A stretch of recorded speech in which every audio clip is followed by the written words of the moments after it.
Good morning, good afternoon, good evening, good whatever time of day it is, wherever you are right now. Thank you for tuning in to the Conversations with Dr. Don show. The show is produced and broadcast from the Portland, Oregon area. For your first-time viewers, Conversations with Dr. Don is an ongoing series of one-hour standalone talk shows where I interview interesting people like most of you out there about who they are as unique one-of-a-kind individuals, about who they are as unique one-of-a-kind individuals, and about what we've decided to talk about tonight. And I'm smiling because I always blow that opening that I've been doing for 20 years. And my guest this evening is Jeff Strang. Hi, Don. Good to see you. Good to be back. Yeah, good to see you again. How many times have you been on the show? Oh, this is probably 5 or 6. You're always delightful. That's why I like to have you on, because you talk about interesting stuff, and your personality is very wonderful and delightful, and you're one of my unique, very holding, empathetic human beings, and I appreciate you for that. Thanks, Don. I always enjoy getting together and chatting with you. Mutual Admiration Society? All right. So as you people out there know, the show goes in 2 major segments. One is what I call the bio segment, that's part 1. And part 2 after the break is where we talk about the subject, economic justice issues, and hopefully we have enough time allocated for all the questions that Jeff is going to answer here and add a few more. So, okay, let's go through the bio segment. And you've been on a number of times before, but we have people who are watching this show for the first time, so they haven't experienced your bio. So we can do an abbreviated version of that, and Okay. you decide how much. Okay, we'll start with the usual question. If I would ask your best friend, who is Jeff Strang? How would he say it, or she say it? Jeff Strang is... Jeff is fun and kind and intelligent and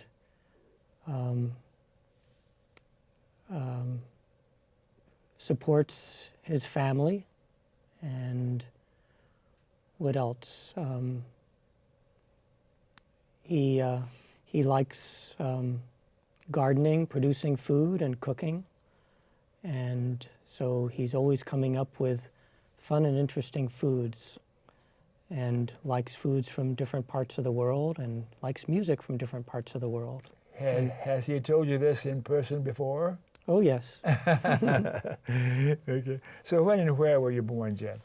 So I was born in southern New Jersey in a small town called Vineland, and was raised there until we moved to Iowa in 1970 when I was about 14. And Vineland in southern New Jersey was close to the Pine Barrens. It was in a small farm area, so fruits and vegetables, chickens, and between Philadelphia and the shore, the Jersey Shore.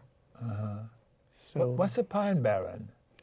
So there's an area of southern New Jersey called the Pine Barrens where there's the soil isn't very fertile. The soil is very sandy, and it doesn't hold a lot of fertility. And so there's like a scrub pine forest there. And so that's called the Pine Barrens. Barrens because it's not very fertile, and there's a lot of pine trees there. B-A-R-R-E-N, not B-A-R-R-O-N. That's right. That's why I asked you, because I was concerned. Yeah. And it was, in colonial times, it was a place where rum runners could hide out and escape the law. They would be smuggling rum and could hide in the outlets of the different rivers and streams. Were you ever a rum runner? No. I don't think I ever tasted rum before I was 14 when I was living in southern New Jersey. Why were you born, Jeff?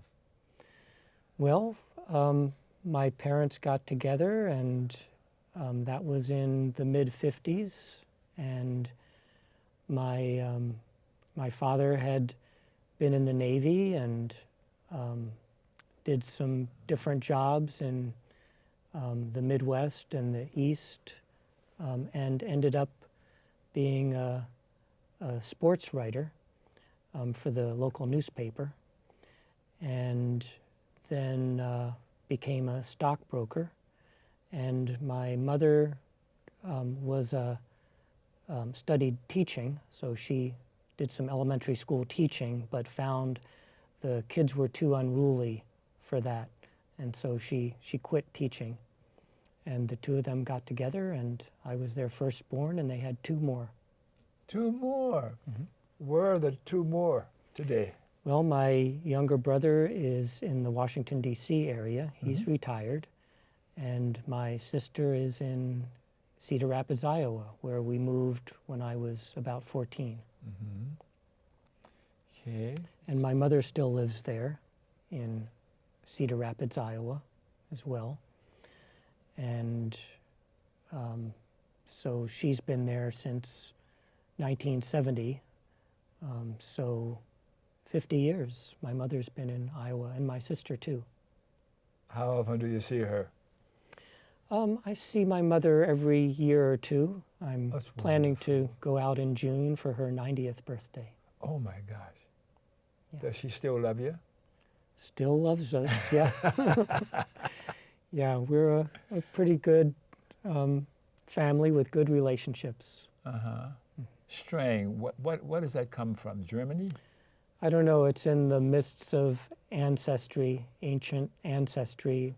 Maybe Germany, maybe Scandinavia. Uh-huh. Might have been STRO with a hat on it, Uh-huh. which the Scandinavians use for some of their vowels. So speaking about that, what kind of a national heritage do you have, or cultural, or racial? Oh, Western European, Mm-hmm. so white,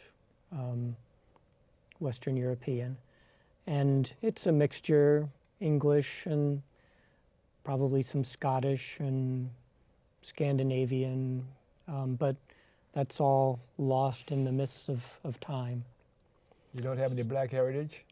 Not that I know of, but I haven't taken any of those. I'm very sorry. Well, I admire you for that. If I had my choice, I would be a mixture from all around the world. Knowing from your life history and what you've been doing now, that indicates you would be available for anything that kept into the genetic code for you. Yeah. Right. I appreciate people from all around the world. Yeah. Anything to do with culture, just a plain old American white bread? Yeah, for the most part. In New Jersey, though, it was more culturally diverse Mm-hmm. than in Iowa and in Portland. Mm-hmm. And so I really appreciated that, growing up with African Americans and Puerto Ricans and Italians and Jews and Catholics and Protestants and all that.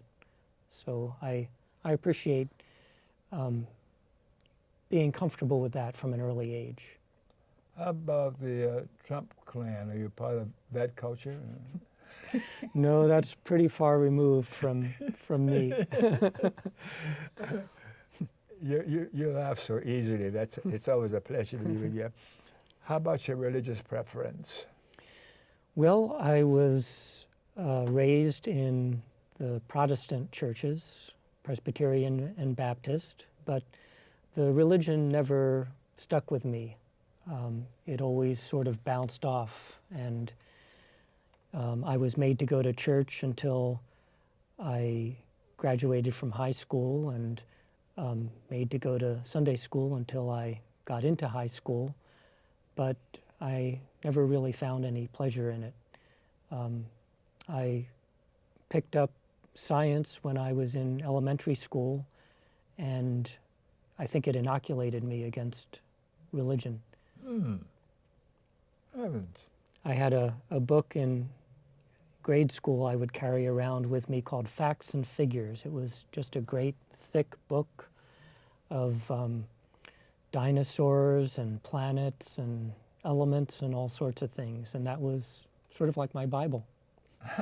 Watch your language, the Bible here. So I say that because what are you now today, religion-wise? Now I'm an atheist and a humanist. So I don't believe in supernatural, and I believe that humans should, humans are in control of their own destiny. There's no afterlife. It's just a cycle of birth and death and back into the earth, and life comes out of the earth. Oh, it makes me shiver.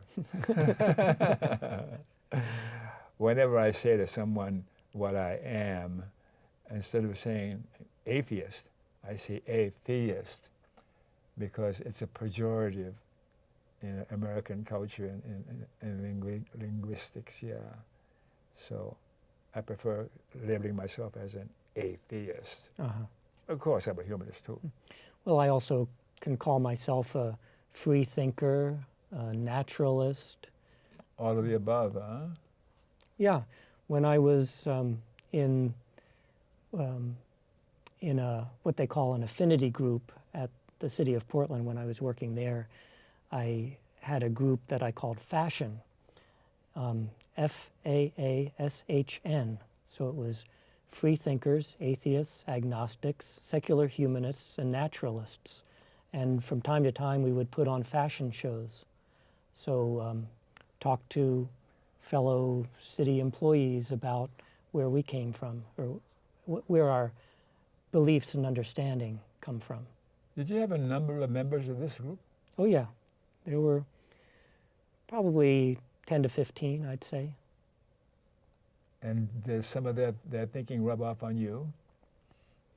Well, we would have meetings ourselves and talk about what we wanted to do. All the quote-unquote affinity groups would have different activities they would be expected to do, and so there were various groups like employees of color, managers of color.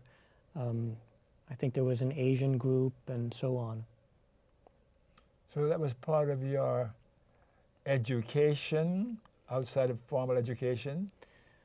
Well, that group was just, they called it an affinity group. So if you were like-minded with other people, you could be a part of an affinity group.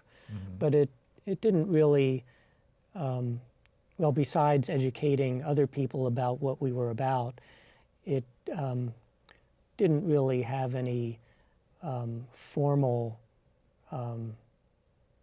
project or formal purpose. But my education with different religions and exploring humanism and secularism and all that, that was quite a bit earlier. But by the time I was starting the fashion group at the city of Portland, that was much later. I had already made up my mind that I was an atheist and secular humanist and so on. Were your parents atheists? Oh no, my parents were, my father is dead, but my mother's still alive. And they were both believers in the Christian God, and I'm not sure how strongly. I think one of the main reasons for my father liking church is the social aspect. And, you know, there's some benefits that come from being in a cohesive group. So that's why I like being part of the Humanists of Greater Portland, for example. Humanists of Greater Portland. Yeah. How about your formal education? Formal education. So I went to junior high and high school in Cedar Rapids, and then went off to university at Iowa State in Ames, Iowa. It was the state school, and I thought it would be a good education for not too much money, so I went to the state school. And I not only went to Iowa State, but I did some programs in different parts of the country on different subjects. A semester in Washington, D.C. on politics and Americana, a semester in northern Arizona focused on anthropology, archaeology, ecology, the Grand Canyon area, the different Native American folks in that area. A summer at a marine biology lab in Mississippi. But it took me 5 years, and I got 2 degrees and 3 majors. Say a few words about that. So my majors were animal ecology, mathematics, and international studies. Wow, you're just all over the map, huh? A little bit all over the map. Are you continuing your education now, today, and in your life? Well, I always like to read and learn new things, but there's an important place for reinforcing things you already know and practicing those. So I like working with my body as well as my mind, and the body is pretty important too. So I like to get enough exercise, and today, for example, I was working on some bifold closet doors. So I got a couple pieces of plywood and used my circular saw to cut them down into panels. And today, and yeah, I was painting them today, and so tomorrow I'll put them together with the hinges and the track and all that. And I'm a home inspector, so I get into crawl spaces and attics and on roofs and all that stuff. Well, say a little more about this home inspector thing. What is that you're doing in your life now? It's an additional, you're sort of retired or what? I'm not retired, no. I'm a home inspector, so yes. People typically who put an offer in on a home to buy a home, they'll hire a home inspector to check out the home from top to bottom and give them a report with lots of photos. So a camera and flashlight are 2 main instruments that we use. And we're generalists, so we don't go into a lot of details on things like the heating system or the plumbing system and those things. But we tend to know a lot about a lot of different areas, and then we write a report, and the buyer can use that report to negotiate the final price with the seller, or sometimes the seller will agree to repair some things that the home inspector found before the buyer signs on the dotted line. How long have you been doing that? Well, I've been doing that 10 years. 10 years? Yeah. I'm sorry about asking you if you're retired. Oh, no problem. But for 8 of those years, I had a full-time job besides, so I was only doing the home inspections part-time, but I had a full-time job at Multnomah County helping people improve the health and safety of their homes. A lot like home inspections, but more social service than in the private market. People helper, huh? I like to help people. Yeah. Yeah. I feel I was raised with decent conditions in a functional family, and I was privileged. And so I like to help people that may not have had those privileges. Where'd you get that from, your dad or your mom? I think a both. lot from my dad, but I'm sure there was foundational things from my mom. But I really appreciate my father because he had friends that he would socialize with from different races and different walks of life, and I really appreciate that. My father had menial jobs as well as jobs that needed an education. And so he appreciated all of those jobs and experiences. Yeah. And all of that speaks about why it is you're a humanist today, that whole history you've been talking about so far. I'm sure that contributes, yeah, definitely. And you had some world traveling, didn't you? You were Peace Corps? I was in the Peace Corps after college. I went to Ghana for 2 years, and it was both hard and rewarding, and I made a lot of friends that I've kept over the years, over the past 40 years, and I've been able to go back from time to time to reconnect physically. So in the early days, in the 80s, it was writing letters back and forth, and then we got into the cell phone age, and so that made it easier to connect. And then we can send money a lot easier. I used to put a $100 bill in a card or something and mail that off, but nowadays I can send money electronically, so it's a lot more convenient. It sounds like you're some kind of a do-gooder, are you? I'm a do-gooder, yeah. I try. So, do you have a partner nowadays? Boyfriend, girlfriend, yeah, husband, my wife is Tamara Boyd, yes. who identifies as female. I identify as male. Mm-hmm. And we've been married for over 25 years and have a really great life together, I think. Children? We took in a girl at age 10, and she's 25 now. And it's a challenge because she has some mental health issues. Mm-hmm.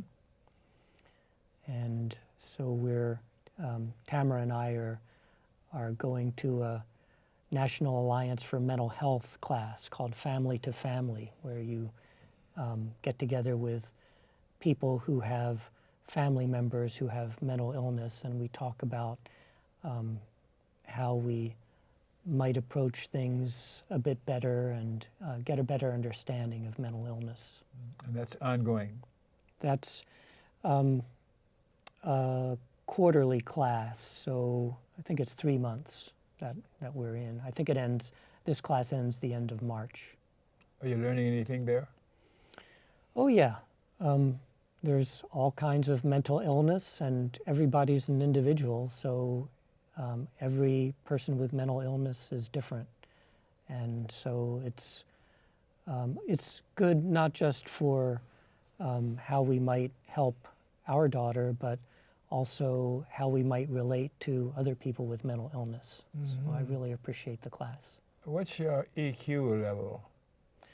Emotional quotient. I'd say I'm pretty emotionally aware. You're emotionally literate? I think I am. Yeah, I can see it in your eyes. It takes one to know one. Right. Okay. Your political persuasion, are you left, right, or center, or convicted cultist, Trumpist? I'm leftist. I tend not to be a major party member, mm-hmm. though I tend to be a member of minor parties. So these days I'm a member of the Working Families Party. Mm-hmm. But I'm sure I'll vote for whoever the Democrats decide is the presidential nominee. Watch your mouth, Democrats. Yeah. But Trump's worse, so never mind.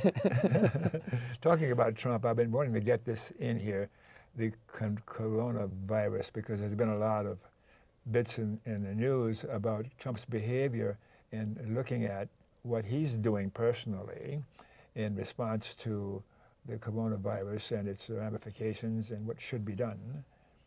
So you have any thoughts about that? No, I'm sure he's got advisors that give him advice on how much hand sanitizer to use and whether to wear a mask or not when he's Does he in listen public. to any of them? I don't know. I'm not in that world. I'm focused on my closet doors. Pardon my prejudice. Okay, I missed that. You're better off doing that. But I did go to a house party for one of the local mayoral candidates on Sunday, and Saturday to a house party for one of the Portland City Commissioner seats. So the local politics is more interesting to me than the national. You don't care to get involved in the Middle East, do you? No, but that's a tough one, because you have a place like Syria with so much war and refugees, and then that affects other parts of the world. And so I'm empathetic with those Syrian refugees, and what do we do with them? It's kind of a similar case to homeless people here in the Portland metro area. Mm-hmm. We'll be getting to that in the part 2 Okay. of the show. Memberships in political, social, or civic organizations. Any of those come to mind for you right now that you hold memberships in? Yeah, well, I'm an active member with the NAACP Portland branch, and the last show, the Conversations with Dr. Don I was on, we had the president of the local branch of the Portland branch, E.D. Mondonay, on. Yeah. So I'm active with that, and I am on the Portland Clean Energy Fund Community Coalition as part of the NAACP. So I try to represent the NAACP at those meetings and bring back information to the NAACP from those meetings. So we're seeing if maybe we would want to do a project that would get some Portland Clean Energy Fund grant. So that's one of my major activities with the NAACP. And then I'm also involved with the Oregon Sustainable Agriculture Land Trust. And we've got some farm and garden properties in the metro area, and it's focused on research and education on sustainable agriculture. And I'm also a member of, somewhat active with Common Ground, Oregon, Washington, an economics nonprofit. And that's focused on fair payments for private use of nature and natural resources. Mm-hmm. I think I missed it in an earlier interview. Are you a real tree hugger? Well, I'm an environmentalist. See? It comes out now. And if there's not a person around to hug, or maybe people have coronavirus, then I guess I'll hug a tree as a substitute. That'll measure up, yeah. Yeah. Persons from the past or alive today that you particularly admire or look up to. Any names come to mind, maybe 2 or 3 from the past or today alive? So, well, I appreciate what the Democratic presidential nominees have been doing. They've really put a lot of work into their programs and platforms and meeting people and getting their messages out. So I appreciate that process.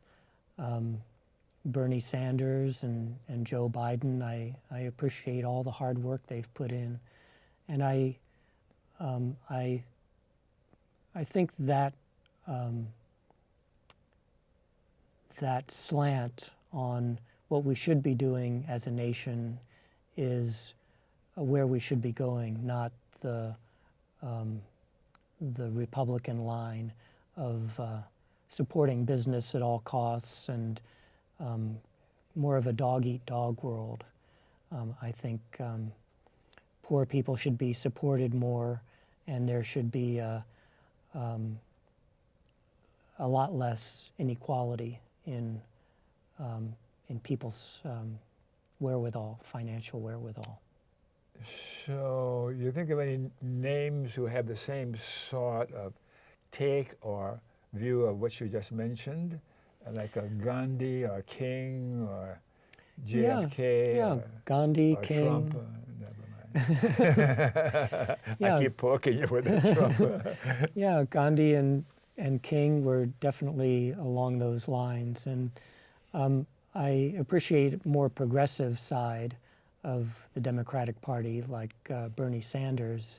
But whatever the majority of Democrats decide on, I will back.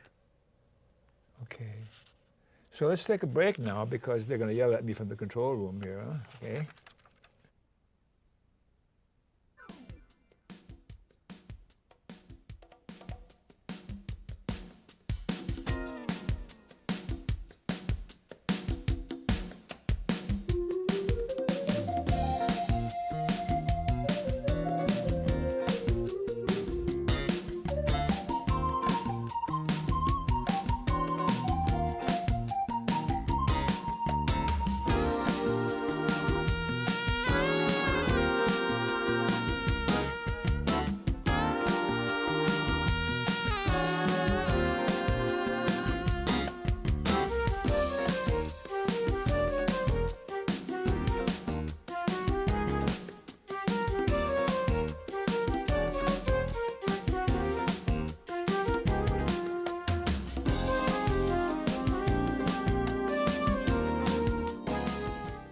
Okay, thanks, we're back.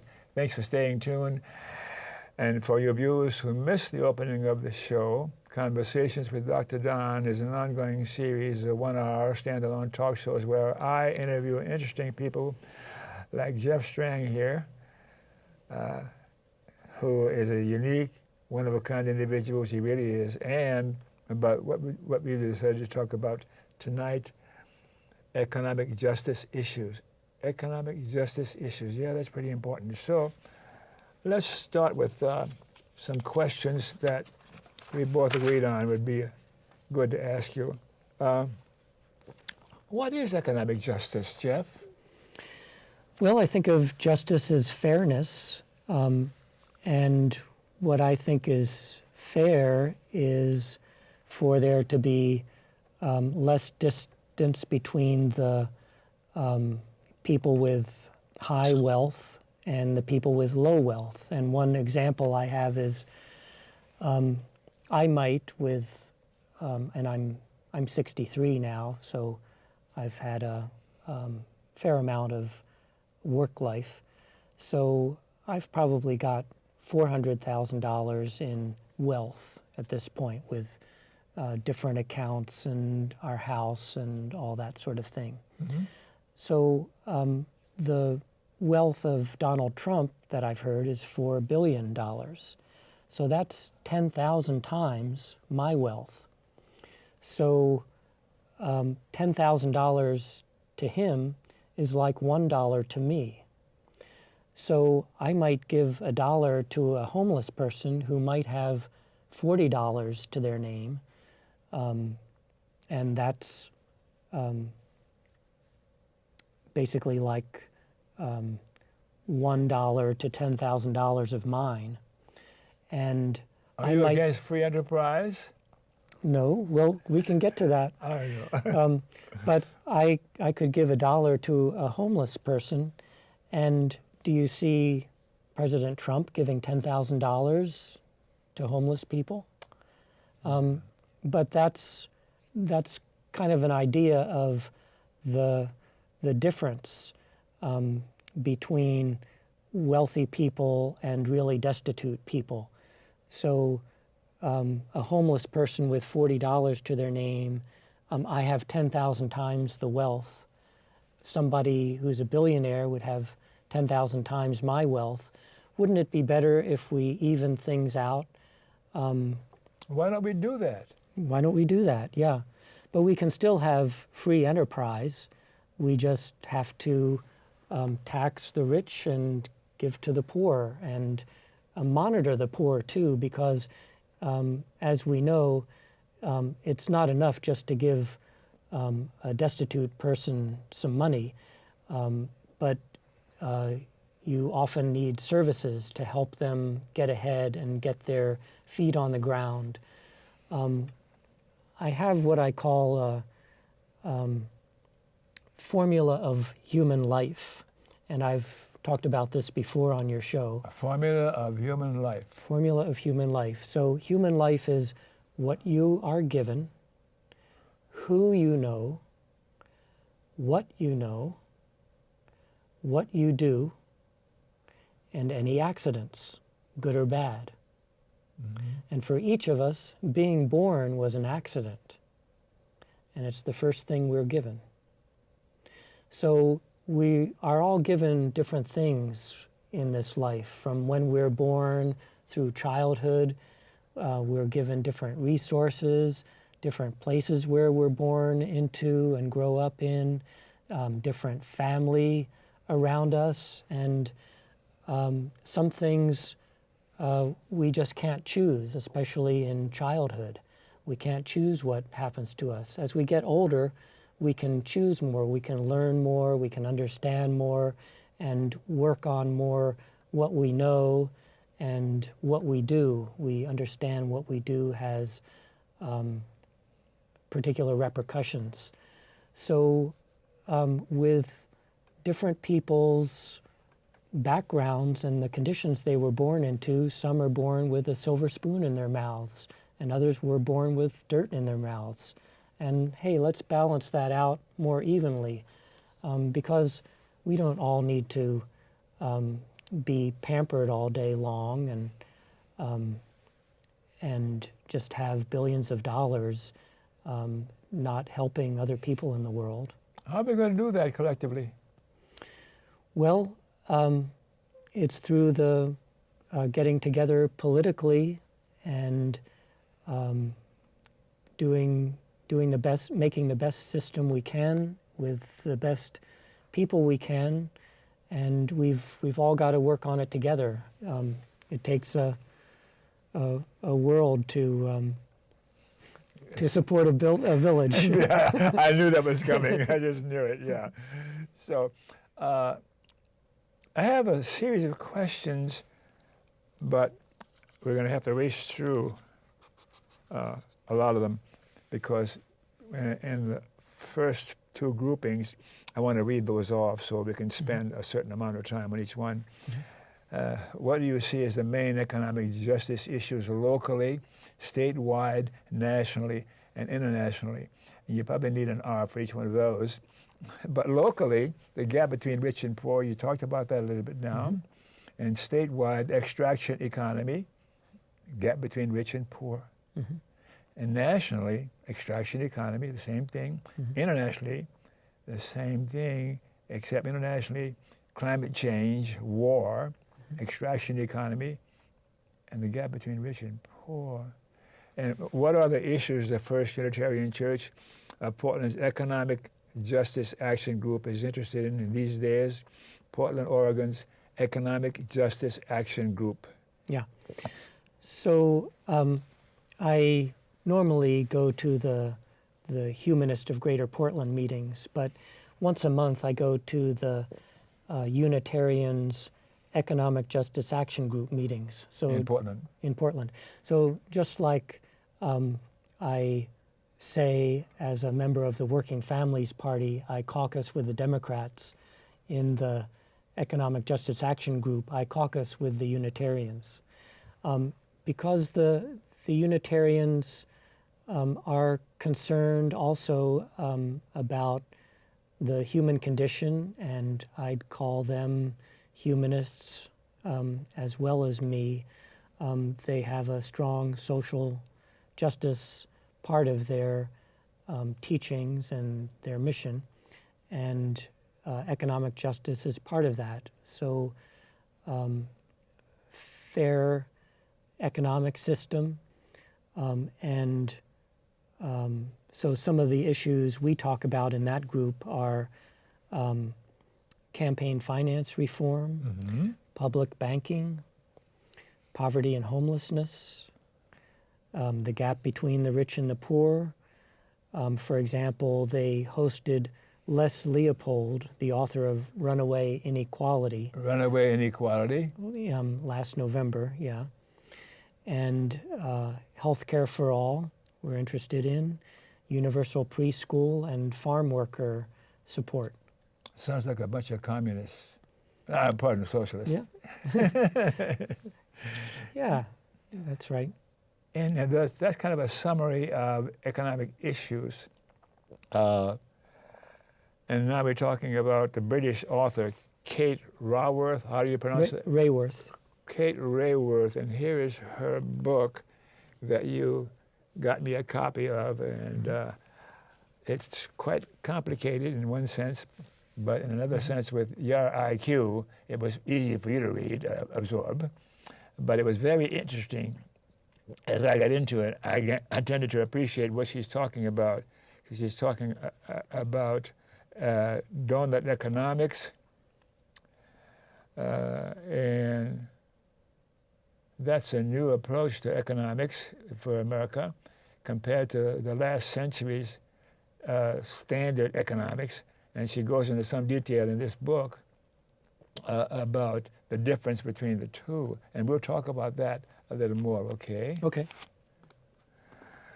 Yeah, it's not only in America, but in the world. The discipline of economics had a tendency to think more linearly, that there was like a pipeline from one place to another.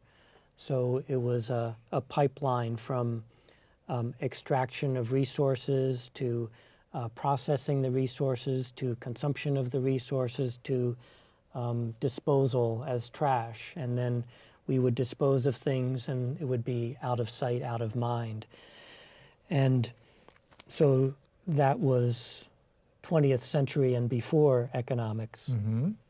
And now? Now 21st century economics, we've got to think of things more circularly, more like a cycle. So the things we dispose of as a human race aren't going away anymore. Our population is so great and our impact on the earth is so great that we've got to make a circular economy, not a linear one. So, following what you just said, in a circular economy, the resources, and we keep them back in the loop and considering using our brain how to manage an economy, then we consider all of those instead of just what you mentioned that is featured in last century's economics. So this is what her theory is about, and she talks about it very eloquently.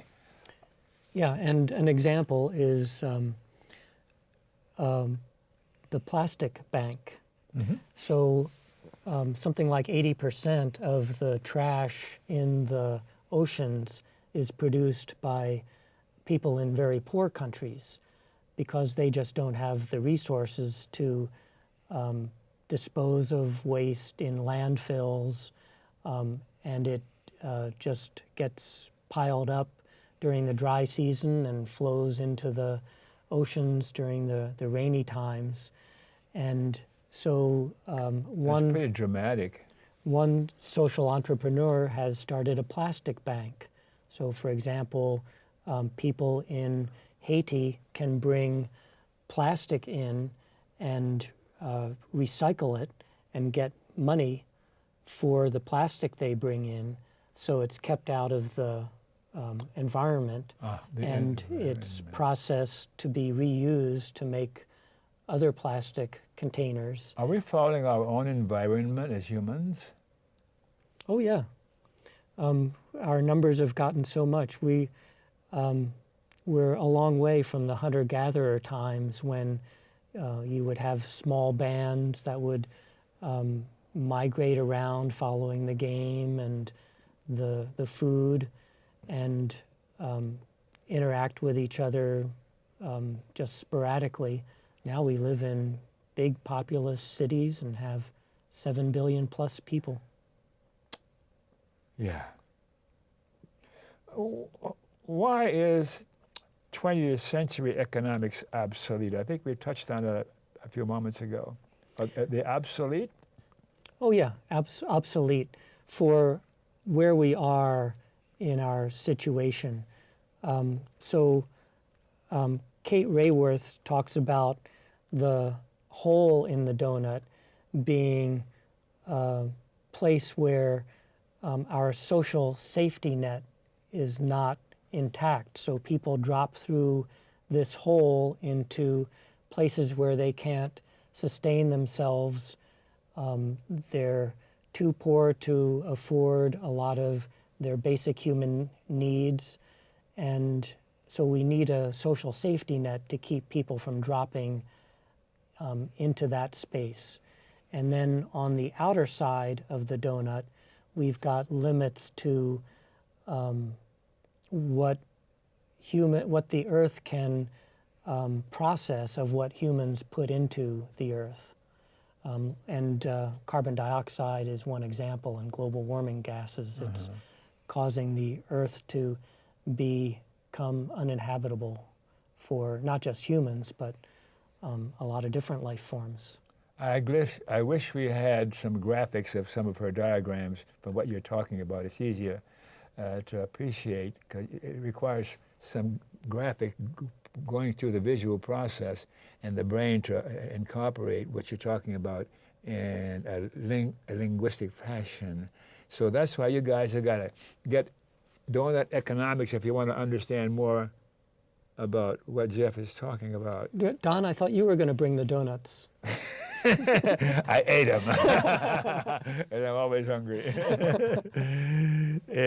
So how about, I have a question about where you talk about why the gross domestic product of a nation is considered the primary indicator of its success rather than its score on the annual global happiness report. And that's a mouthful. Mm-hmm. Yeah, so one of Kate Raworth's points is that the world puts too much importance on gross domestic product, which is a measure of all economic activity in different countries.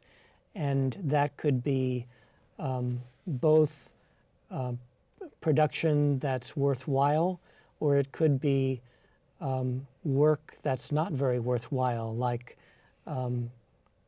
recovering from a disaster. We don't want to have a lot of disasters that we have to recover from and rebuild lots of houses that burn down. But when we rebuild houses that burn down, that's contributing to the gross domestic product. We don't want to put out so much trash that we have to put so many resources into cleaning up the trash. Well, cleaning up the trash contributes to gross domestic product. Mm-hmm. But it's not really a worthwhile endeavor for us to be doing. So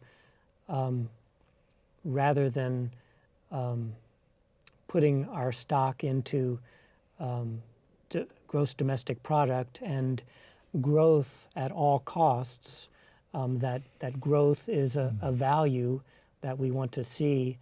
In the right direction.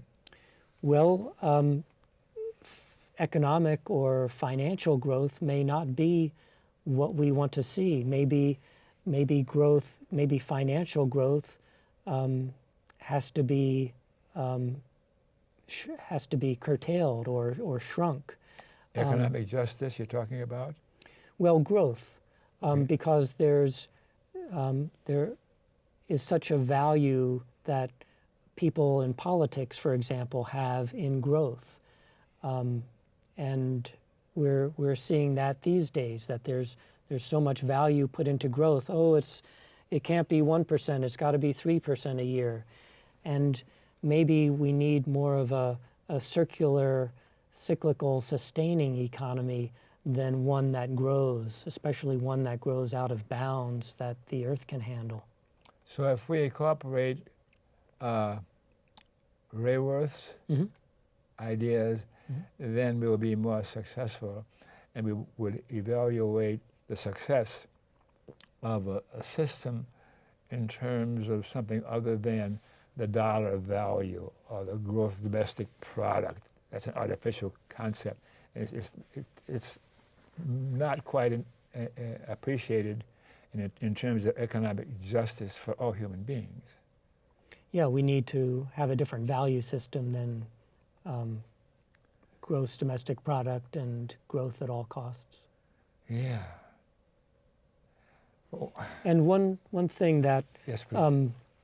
Kate Raworth doesn't really mention, but a book that came out a year or two before hers called This Changes Everything by Naomi Klein. Yes. It talks about She's a great writer, yeah, a great thinker. she is, and she talks about the extractivist economy that we put too much value on extracting things from the earth, and then once we process those, the genie gets out of the bottle and they impact the earth too much.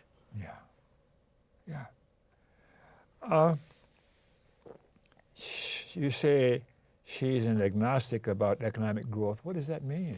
That means it doesn't really matter so much if there's economic growth or there's economic decline. What matters is that you have a sustaining economy that has good safety nets so people don't get too far below what it takes to sustain people's lives. And there's such a thing as justice in its broadest sense.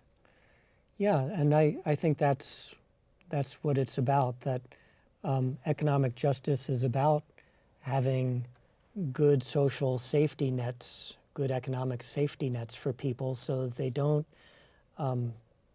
get into a place where they're polluting a lot more than we want to see, like the people that are too poor to recycle things, and then the plastic gets into the ocean, for example, or people that are in survival mode tend to trash the place. Yes.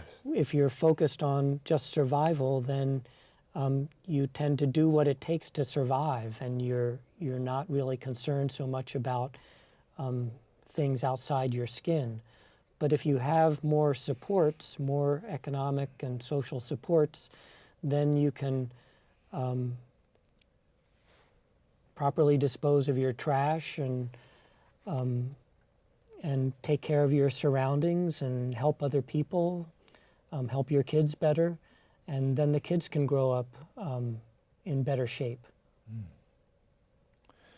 Why is a citizen of a socialist government more likely to be happy?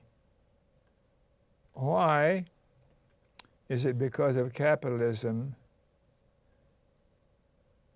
is more concerned with profit rather than with economic and social justice as espoused by socialism? That was kind of hard for me to say there. The argument is that socialist thinkers would tend to have more economic justice in their systems rather than people concerned about managers of systems, gross domestic product. Well, I think there's all kinds of socialist systems. We have some social systems here in the U.S. Yes. Social Security, for example. VA. And so I think a country tends not to have complete socialism and no capitalism. I think there's always an element of capitalism, even in highly socialist systems. Mm-hmm. So I think there's some benefits that come out of competing with each other, and people tend to get a fairer price from that. Instead of having a monopoly, that can charge whatever it wants for some things that that people need. And we are running out of time too soon anymore, but the likelihood of cultures embracing Doughnut Economics about embrace the principle of economic and social justice. Will you talk about the likelihood of cultures embracing Doughnut Economics also embrace the principle of economic and social justice? The likelihood of what's happening. Well, that's a big challenge all around the world. So it's going to be interesting to see as we get into the future how we handle that. Are we going to just keep on warming the earth and polluting the earth and letting people drop out of social safety nets, or are we going to get together and be more sustainable? Tell the viewers what you just said about getting together and having things turn out more in favor of social justice. Well, let's get together and work on this. We've got a problem with polluting the earth, and we've got a problem with people being too poor. So let's get together, make a better economic system that taxes the rich, helps the poor, and has a more sustainable economy so that we don't get out of the bounds of the earth for dealing with what we humans put into it. Thank you very, very much. Yeah. And it's been a joy having you on again. A pleasure being back, Don. And let us see how it's going to be when the viewers see this and decide that they like you more than they like me. Thanks again for coming on. A pleasure. Yeah. So remember, thanks for watching. And remember KFC and not Kentucky Fried Chicken, Dr. Don's KFC. Kind, friendly, and charitable to you too. And you too, and you too, and you too. And be kind, be friendly, and be charitable to you too. Thanks again for watching, and we'll see you next time.